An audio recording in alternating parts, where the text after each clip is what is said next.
Faz tempo que eu queria tirar uma foto numa casinha dessa. Nessa janelinha de cortininha. Isso é a típica casa sertaneja, tá? Muito comum a gente ver essas casinhas aí nas estradas quando a gente passa pelo sertão. A típica casa sertaneja, um cacto. Muito legal.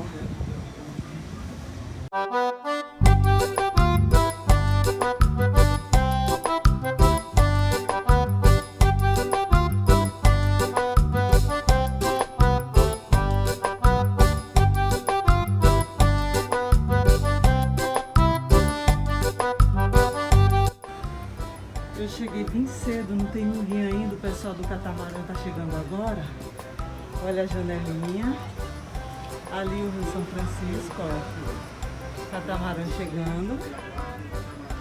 E aqui todas as peças. Olha essa janelinha. A casa é bem baixinha, gente. Se eu encostar aqui na ponta, eu bato a minha cabeça. Cadeiras que pertenceram a Pedro Durval de Cândido. Durval de Cândido, coiteiro, Durval Rosa, coiteiro de Lampião, Virgulino Ferreira da Silva Lampião, Maria Gomes de Oliveira Maria Bonita, e aqui ó, todo o pessoal que fizeram parte do bando de Lampião, Lampião e familiares, volante coiteiro pousando para fotografia, por isso que Dadá,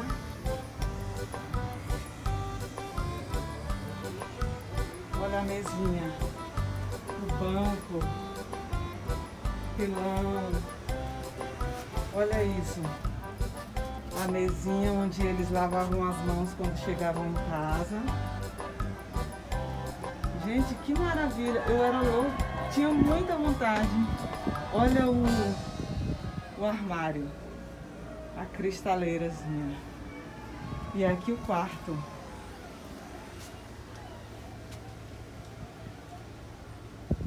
Uma penteadeira com a máquina de costura. A janelinha. Não sente na rede, por favor. Isso é um museu, praticamente.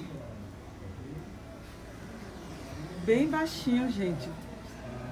A casa bem baixinha.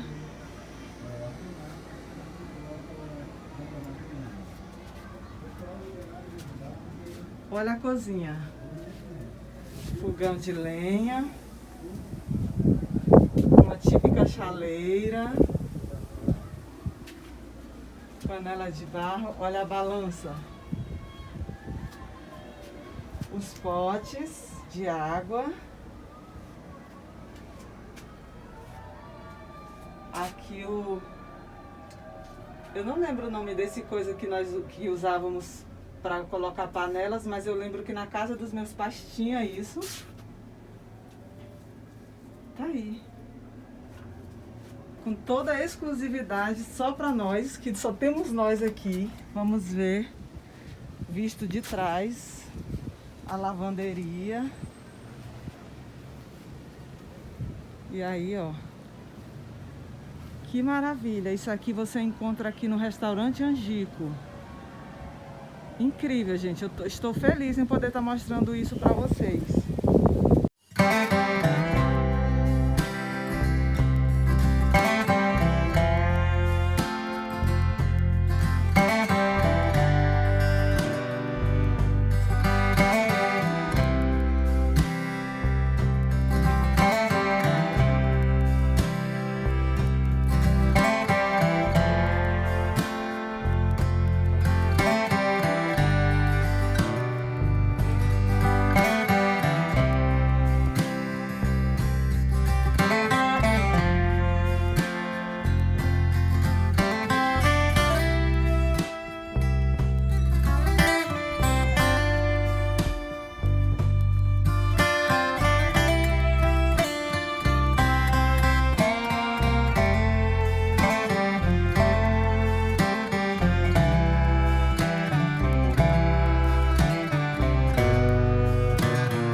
Pessoal, sejam muito bem-vindos à verdadeira Rota do Cangaço.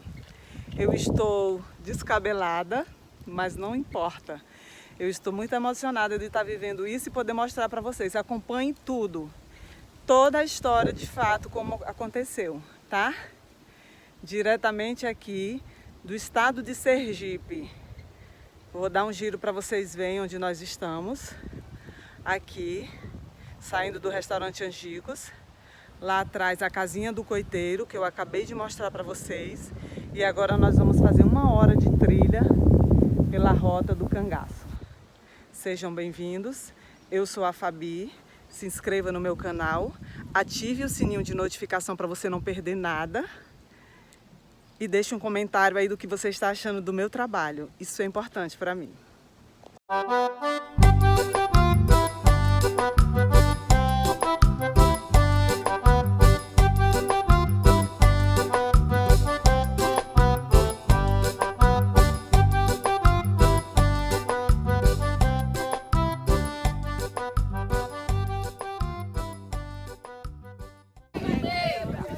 Pessoal, esse local aqui tem 90 metros de altitude ao nível do mar.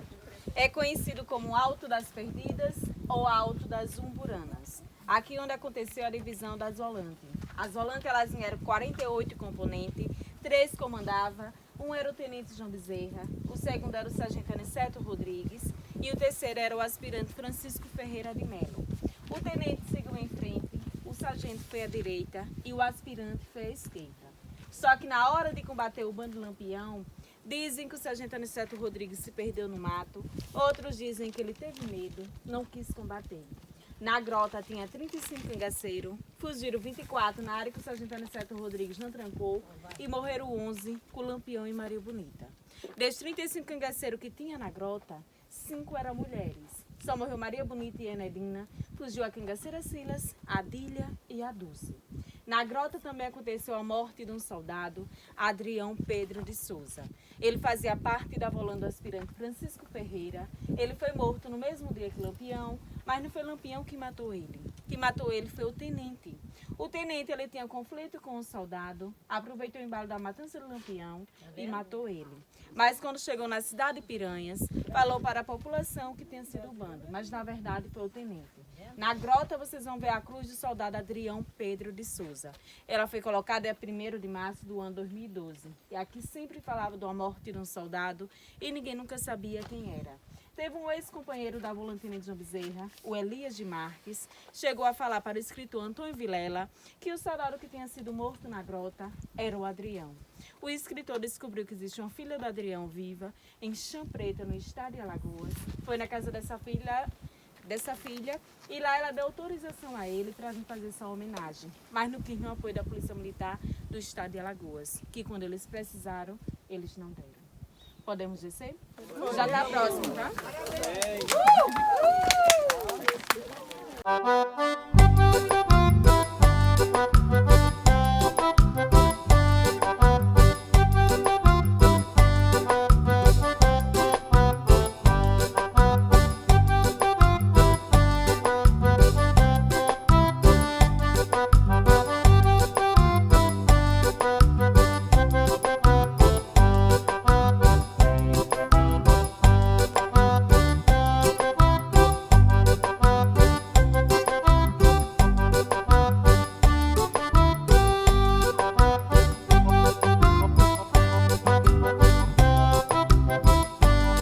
Lembrando, gente, que o passeio pode ser feito saindo de Piranhas, Alagoas, mas nós estamos no estado de Sergipe e também pode ser feito saindo de Canindé de São Francisco, que é em Sergipe.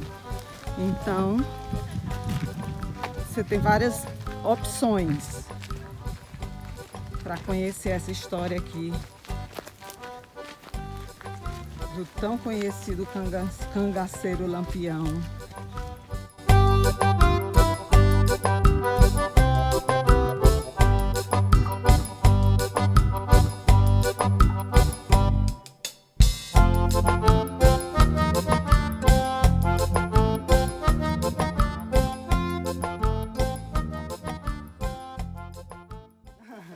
Pessoal, quem veio comigo, meu bando, Essa é a cangaceira Wedja.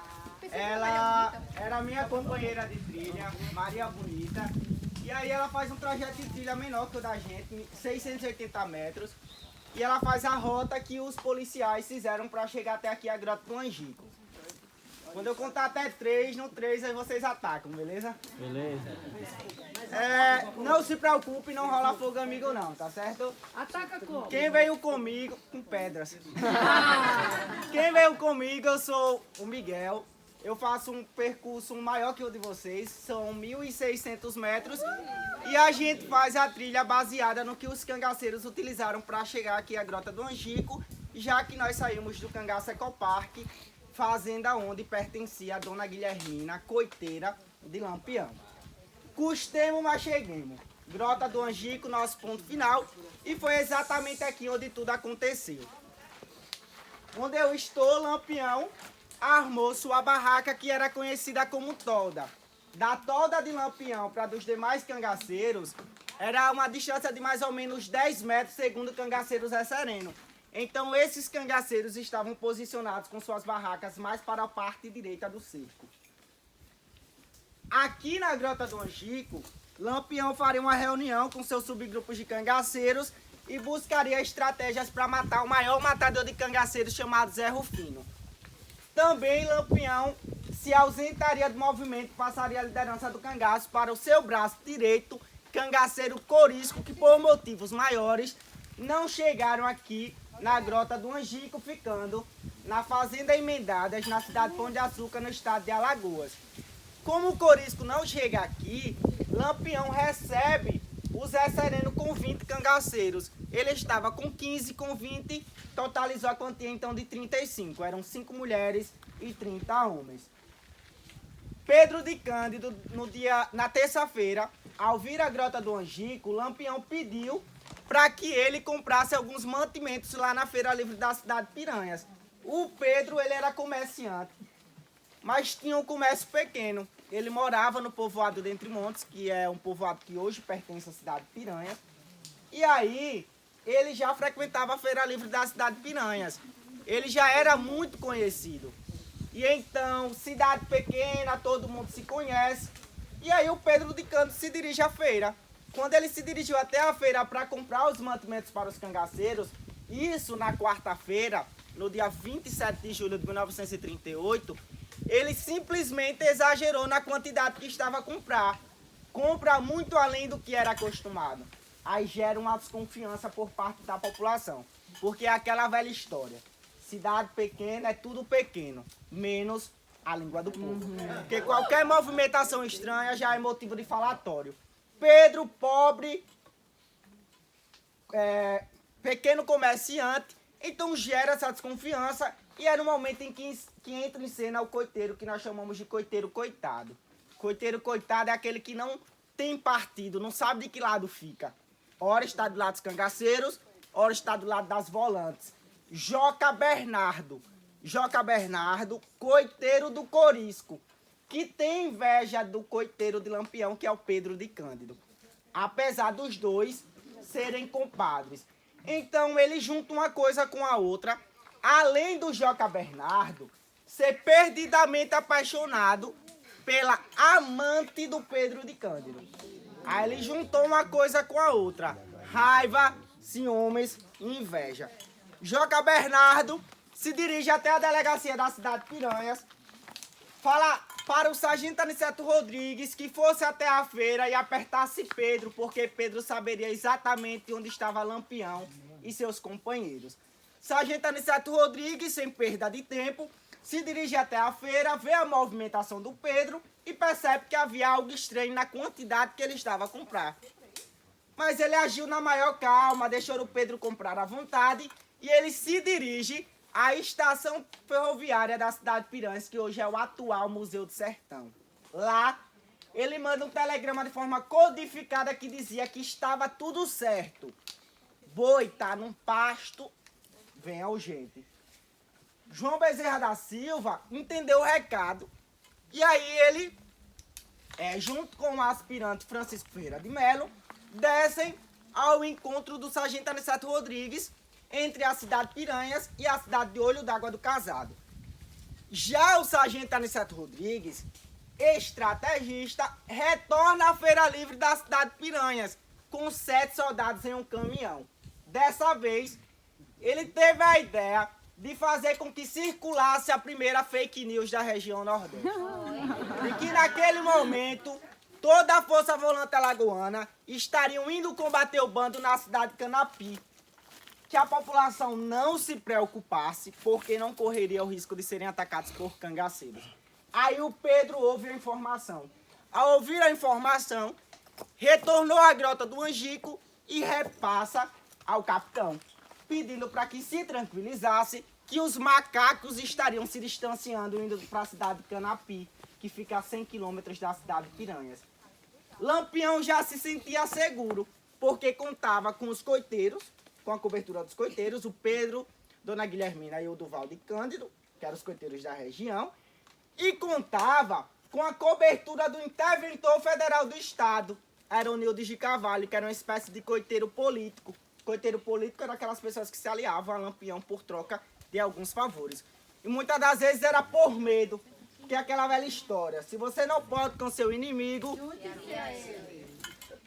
Então, esse interventor, o Aronildes, ele determinou que aqui no estado de Sergipe, quem visse ou ouvisse falar de Lampião, fizesse de conta que nem viu e nem ouviu nada. Então ele poderia pintar e bordar e nada iria acontecer. Aí Lampião, ao receber as informações do Pedro, as fake news, decidiu fazer uma festa. Retirou os sentinelas de pontas de serra, que eram os que ficavam nos pontos mais altos na vigília, e aqui na Grota do Angico, sem exceção, esses 35 cangaceiros começaram a se divertir. Beber, fumar, jogar, dançar, forró pé de serra, chachado, maior gandaia aqui na Grota do Angico. Enquanto os cangaceiros estavam nessa festança, os policiais se preparavam. 48 policiais fortemente armados descem até o porto de Piranhas, alugam 3 embarcações por nome chatas, que são embarcações pequenas movidas a velas, e eles vieram navegando as águas do Velho Chico, transportando armamentos de fabricação alemã. Entre esses armamentos vinham 3 submetralhadoras, 2 Bergmanns e um Royal 18.1. Primeiro ponto parada, Fazenda Remanso, no estado de Alagoas, onde 2 soldados por nome de Bida e Elias de Alencar vão ao povoado de Entre Montes capturar o Pedro de Cândido. Pedro de Cândido foi capturado, levado até essa fazenda e ele passou por uma espécie de interrogatório, onde simplesmente a cada pergunta feita e não respondida era arrancada uma unha a bico de punhal. Aí ele não aguentou a tortura e disse que o capitão está em suas terras, mas não fala o local específico. Pedro de Cândido é trazido até o sítio Forquilha, onde hoje se localiza o atual Espaço Ecológico Angicos. Quem veio com o Ed já teve a oportunidade de passar. E lá encontra o Duvaldo de Cândido, que estava na vigia da fazenda. O Duvaldo de Cândido, em entrevista, ele disse que quando ouviu a voz do irmão e abriu a porta, já foi surpreendido com um tapa em sua cara e uma cabada de revólver. Não podia fazer nada, a não ser acompanhá-los até aqui a Grota do Angico. Por um trajeto de trilha de 680 metros, em meio à vegetação fechada, demorando cerca de 3 a 4 horas para chegarem até aqui a Grota do Angico. À noite, esses 48 policiais vêm ao encontro do capitão e os seus companheiros. No ponto mais alto, chamado Alto das Perdidas, é no momento em que eles percebem e ouvem o barulho que os cangaceiros estavam fazendo aqui na Grota do Angico. Então a estratégia seria cercá-los e atacar ao amanhecer, porque pegariam eles de surpresa e ressacados devido à festa. João Bezerra da Silva divide a Força Volante em 3 partes, onde essa região ficou responsável por fechar o sargento Aniceto Rodrigues, região central João Bezerra da Silva e região esquerda, quem veio comigo teve a oportunidade de passar no Poço do Tamanduá, fica o aspirante Francisco Ferreira de Melo. Posicionados, cangaceiros estão cercados E o ataque só se deu no dia seguinte, 28 de julho de 1938. Houve uma falha no cerco. Sargento Aniceto Rodrigues, por medo, quis se perder em meio à vegetação e deixa essa região aberta. Segundo o cangaceiro Candinheiro, ele disse que nunca viu Lampião tão feliz quanto naquele dia. Parecia que ele estava prevendo o que viria a acontecer. Segundo o cangaceiro Zé Sereno, até uma criança mataria Lampião aqui na grota. Por coincidência, cangaceira Cília, em entrevista ao Jô Soares ao programa 11h30, ela disse que saiu para fumar com a Maria Bonita em Duas Pedras, num ponto mais alto, no momento em que vê luzes de lanterna. E ela avisa para Maria do Capitão, Maria Bonita. E aí a Maria Bonita desconversa, dizendo que se tratava de luzes de vagalumes, que não se preocupasse porque era comum na região. E provavelmente foi o momento exato onde os policiais eles chegam para se dividir. Se elas tivessem avisado, provavelmente nada disso teria acontecido. Talvez os sinais foram enviados, passaram por desapercebidos e tudo coopera para que vocês estivessem hoje aqui. Agora, por quê? Agora, por exemplo, nós estávamos até há pouco no estado de Alagoas, mas aqui está dizendo que é Sergipe. Aqui já é Sergipe? O Rio São Francisco faz a divisa dos dois estados. Vocês vieram de Piranhas para o estado de Sergipe. Sim. E então, dia 28 de julho de 1938, como de costume, 5 horas da manhã, Lampião faz sua última oração nessa pedra. Faziam 3 orações ao decorrer do dia, 5 horas da manhã, meio-dia e 5 da tarde. Nos dias de sextas-feiras, os cangaceiros eles não poderiam praticar relações sexuais. E também eles faziam a oração do enlutamento para fechar os corpos e se proteger. Como de costume, Lampião volta para sua barraca aqui no centro da grota. Ao retornar, alguns cangaceiros já estavam fazendo suas tarefas do dia a dia. É no momento em que o cangaceiro, por nome de Amoroso, ele vai ao poço do Tamanduá encher os cantis de água. Aí ele enche os cantis de água, deixa os cantis separados. Era manhã de inverno, muita neblina, dificultou a vida dos policiais quanto a dos cangaceiros. E o Amoroso, ele, ao se dirigir ao poço, enche os cantis e deixa os cantis separados. Quando ele deixa os cantis separados, ele sai para urinar. E ao sair para urinar, o Amoroso, ele urina em cima da cabeça de um soldado. Um soldado inexperiente por nome de Abidom. O Abidom era seu segundo confronto, tinha apenas 14 anos de idade. Ao receber a urina em sua cabeça, se assusta ao se deparar com um cangaceiro e, sem pensar 2 vezes, atira. O primeiro tiro não foi certeiro. Pega entre as cartucheiras do Amoroso. O Amoroso consegue escapar com vida e depois de 3 meses, após a emboscada que é o bando de Lampião, o Amoroso acabou morrendo devido à infecção. Para ser mais específico, às 5h15 da manhã, quando o Lampião ouve o primeiro tiro vindo do poço Tamanduá, ele em sua barraca sai para ver o que estava acontecendo, totalmente despreparado. Nessa direção aqui, licença. Nessa direção, Lampião vem e é surpreendido com 2 tiros fatais. Um tiro pega na região umbilical esquerda e outro tiro pega em seu ombro. Segundo o Frederico Pernambucano de Melo, o soldado Sebastião Vieira Santos, conhecido como Soldado Santos, de uma distância de mais ou menos 8 metros, com um fuzil tipo ferrolho, um fuzil Mauser tipo ferrolho, modelo 1908, ele atinge a região umbilical esquerda de Lampião. E aí ele tomba ao chão. Ao tombar o chão, os cangaceiros eles se desesperaram. A Maria Bonita, que estava fora da barraca, ela tenta acordá-lo. E ao tentar acordá-lo, a Maria Bonita vira as costas para os tiros. É no momento em que ela é surpreendida com um tiro em suas costas. Quando ela vê que não havia possibilidade nenhuma mais para Lampião, ela tenta escapar. Ao tentar escapar, mais ou menos aqui nessa região onde a moça de azul está, aí mesmo, a Maria Bonita ela é surpreendida com um segundo tiro, que deixou a Maria Bonita imóvel, que foi um tiro na virilha. E aí, a partir desse momento, cada minuto, cada segundo se tornou intenso e era cada um por si e Deus por todos. Segundo o cangaceiro Acila, foi um inferno em vida. Os cangaceiros eles não viam nada. Era muita poeira, muita neblina, muita fumaça. Ela disse que o que se ouviam era gritos de misericórdias, pedidos de socorros e muitos xingamentos por parte da força volante que vieram buscar os cangaceiros aqui na Grota do Angico. Ela disse que correndo favorável aos tiros, junto com a Enedina, são surpreendidas e partes do cérebro da Enedina voa e gruda no vestido da Sila, que consegue escapar dos tiros, da emboscada, e ela diz que depois de uma certa distância desgruda as partes do cérebro que restou.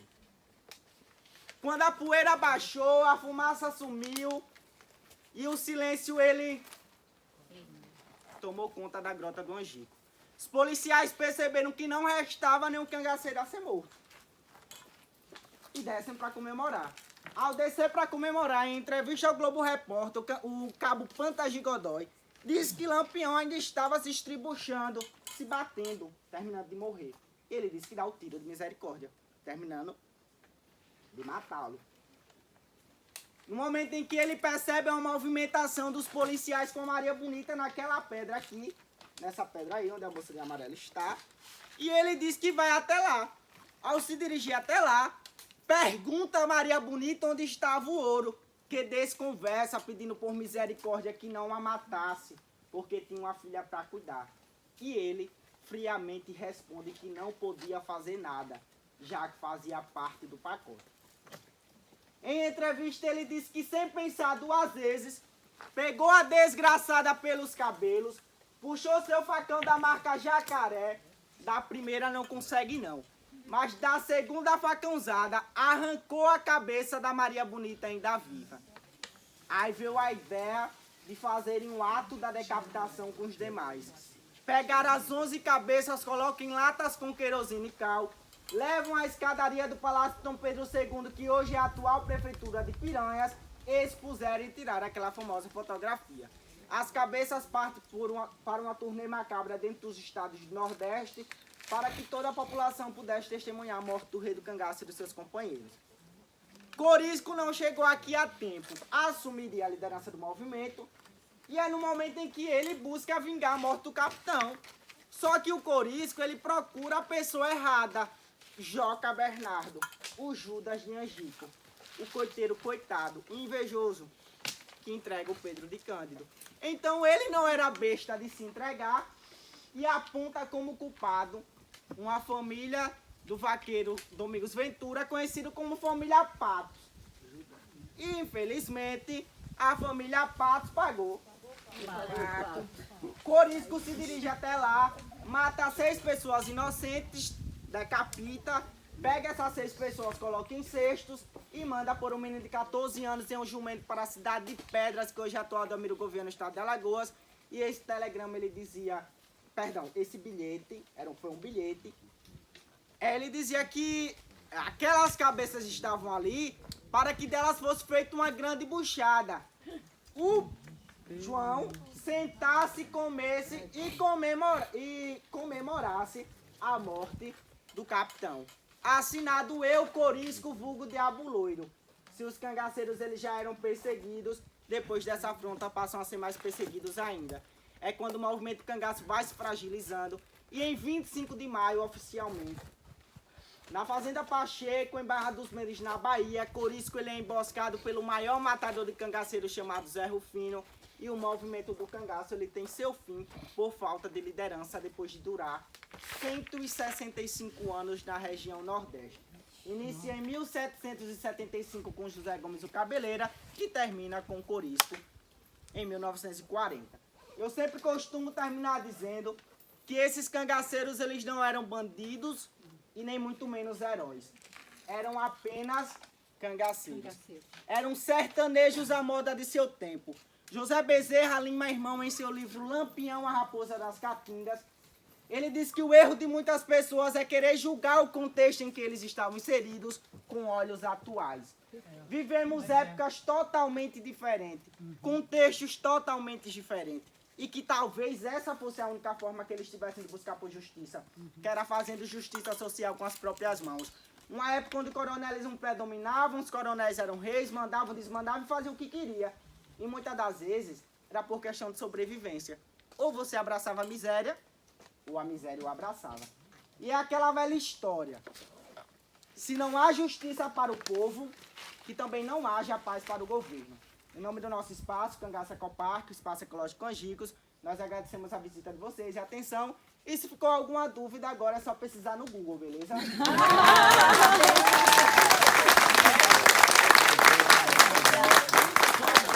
bom. Aí, pessoal, a história completa para vocês.